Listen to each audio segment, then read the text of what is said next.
Hi guys, welcome back sa ating panibagong video. So ngayon guys, ang ipapakita ko naman sa inyo is magta-transfer ako ng pera from CIMB to CIMB account. So kung makikita nyo dati sa ating account guys, di ba meron tayong tatlong account. Meron tayong Fast account, AppSave account, tsaka yung GSave account. So ang gagawin natin ngayon, halimbawa, yung may laman natin is yung Fast Plus, meron tayong 100 pesos. So, ililipat natin siya sa AppSave account natin. So, ang gagawin nyo lang is back tayo sa dashboard. And then, punta tayo sa transfer. And then, within CIMB bank tayo. Kasi, CIMB to CIMB account to.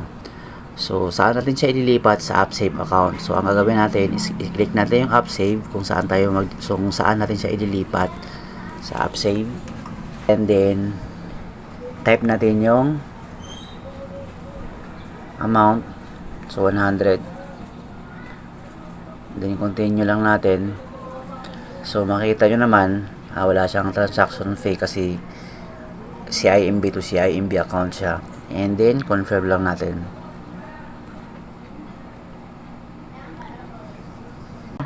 Done lang natin.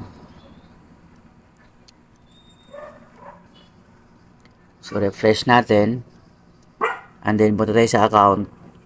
And then, kung makikita nyo dito, nasa AppSave na yung pinaka-balance natin. Yung 134. Nalipat na siya from Fast Plus to AppSave account. So, ganun lang guys. Ganun lang. Napakadali lang. So, thank you guys. Kung may comment kayo, mag-comment lang kayo sa section box.